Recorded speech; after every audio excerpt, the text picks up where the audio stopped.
Guns, the Black Plague, is it genocide, fractricide, or cannibalism? Hello, one and all. Mucho gusto. This is the 74th edition of the Gabby Mac Project. Come on in and let's have a little conversation. Okay, tonight's topic is a serious one. I was looking through my Sunday paper, and it's just outrageous what we're doing to each other in the black community. So, this evening, let's talk about black on black violence. Now, what I'm about to say may sound harsh. Some people might be offended, but that's the American way, to be offended about something, no matter whether it's true or not. But I'm going to talk about black on black violence. And from where I sit, this is a plague. And I say a plague. And I think that plague can be broken down into three categories. It's either genocide, fractricide, or cannibalism. I know those words are pretty harsh to describe anything. But let's talk about genocide. Genocide is a word that elicits powerful emotions. But you know, the definition means that it's a deliberate killing of a large number of people from a particular nation, in this case the United States, or an ethnic group, in this case we're talking about black people, with the aim of destroying the group.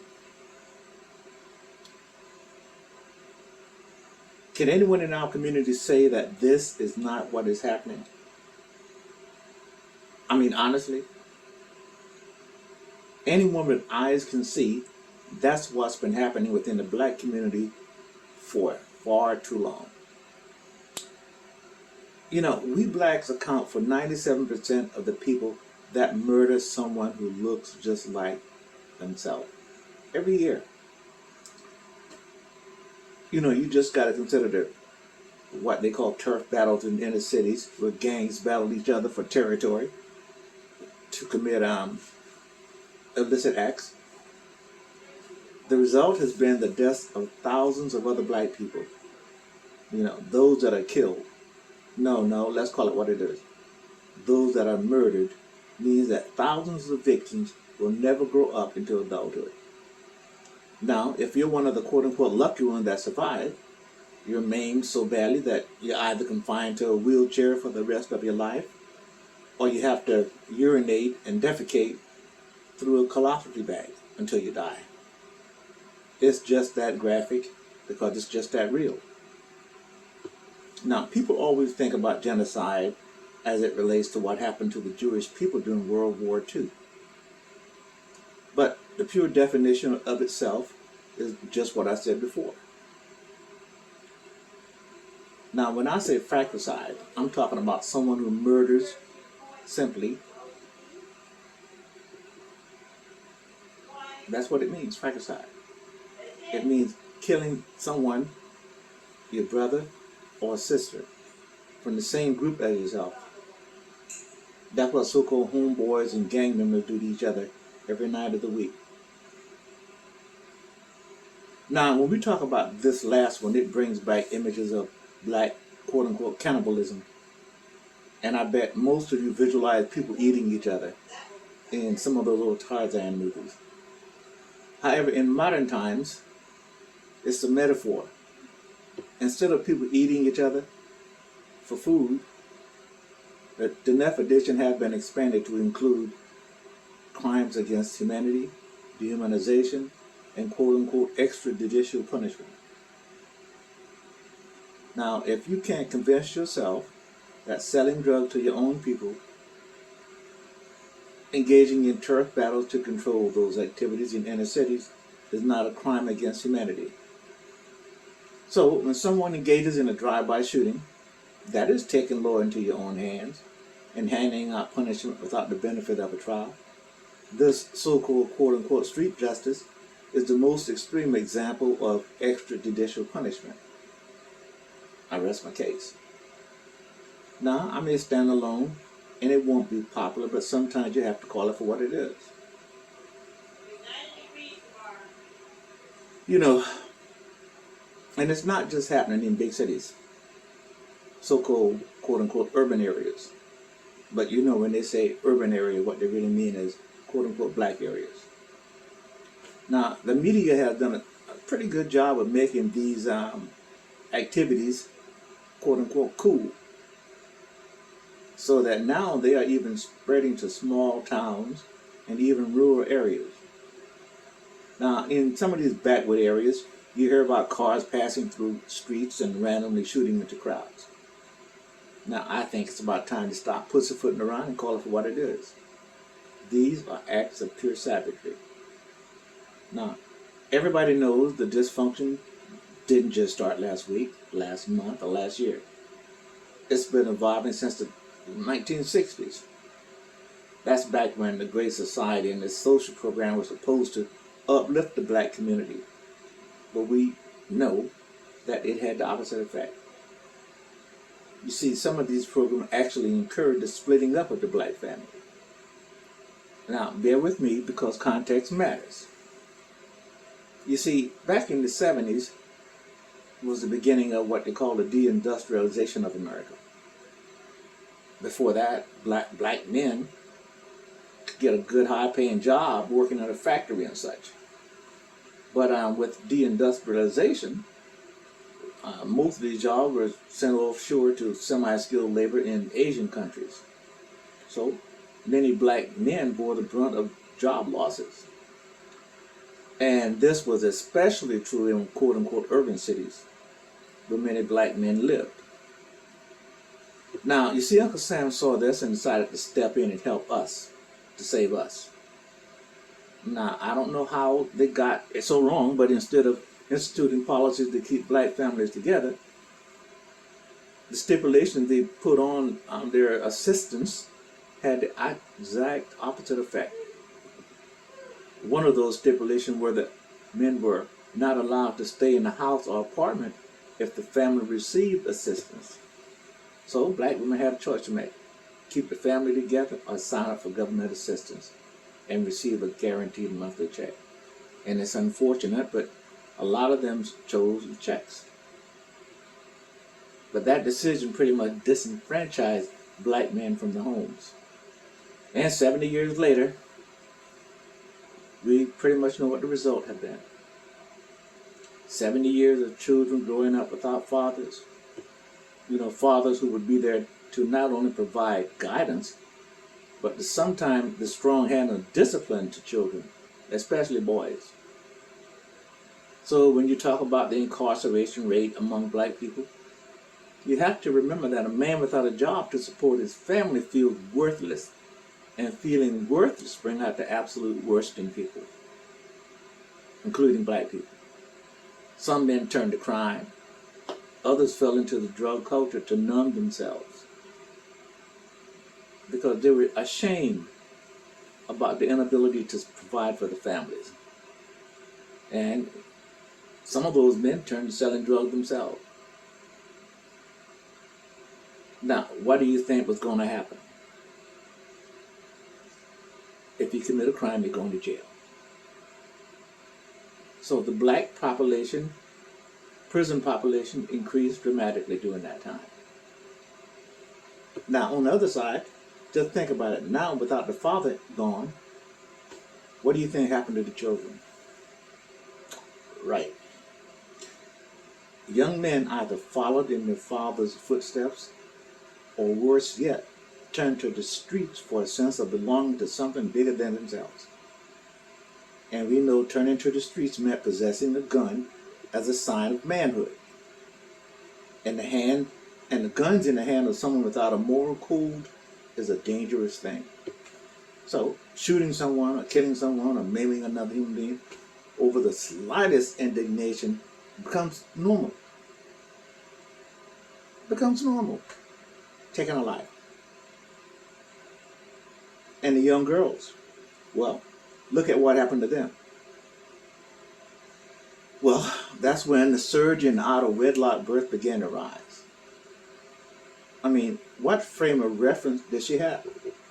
She wasn't used to seeing a nuclear family. A mother and a father in the household was just like finding a unicorn.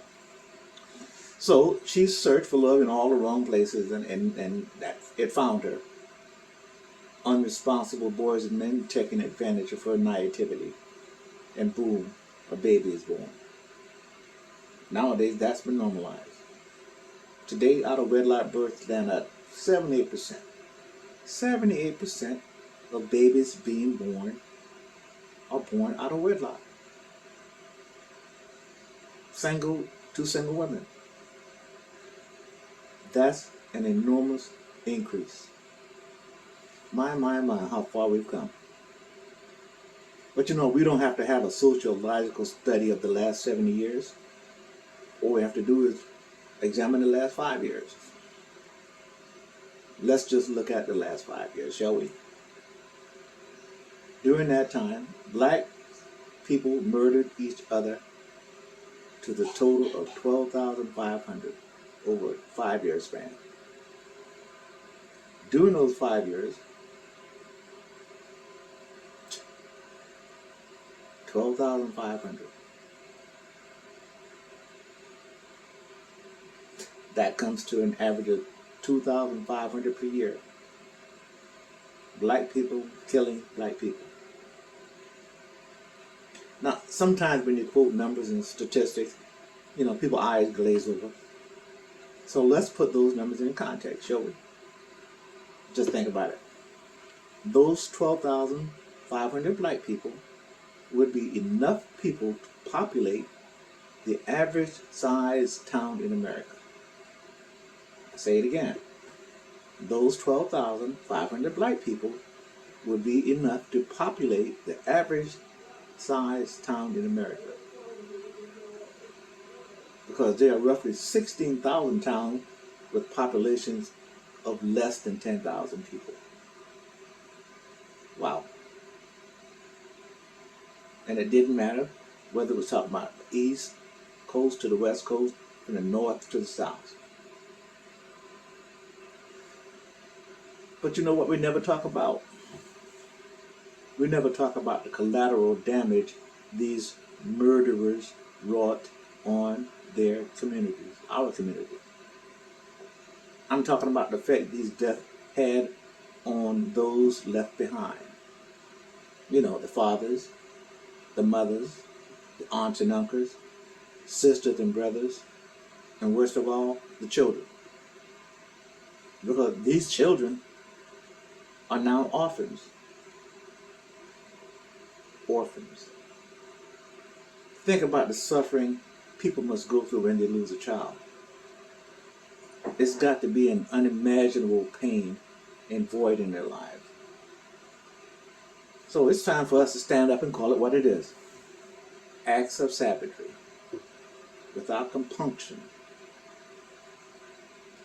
And these acts of savagery are most likely being carried out by young black men.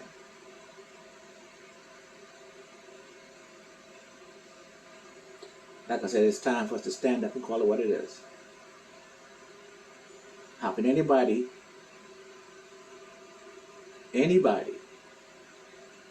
understand or support someone who rides through a neighborhood and randomly shoots at other people? You can't.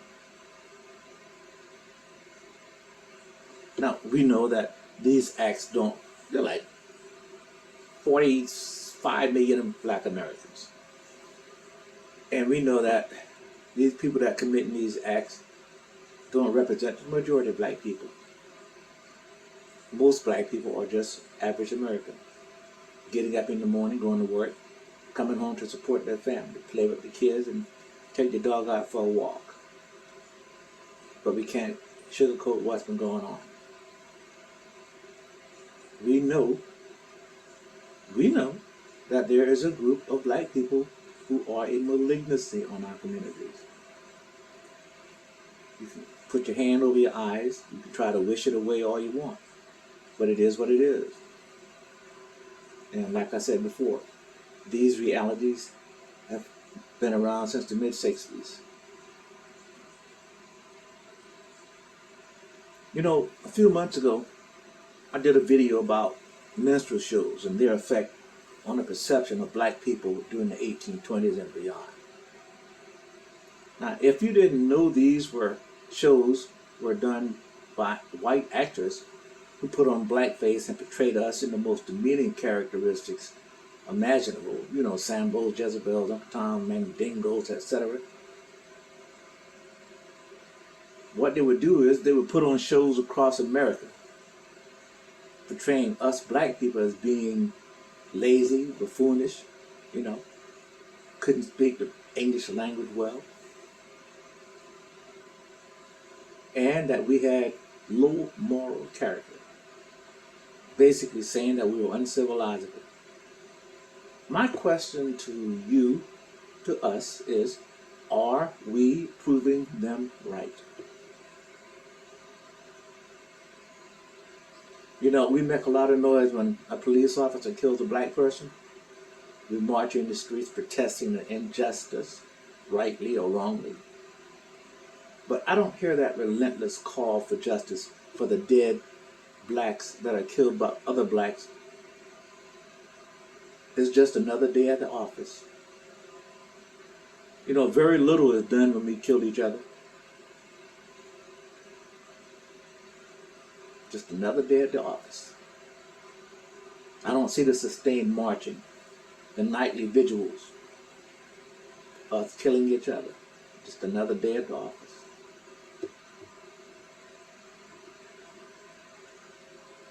Gabby Mack. Oh.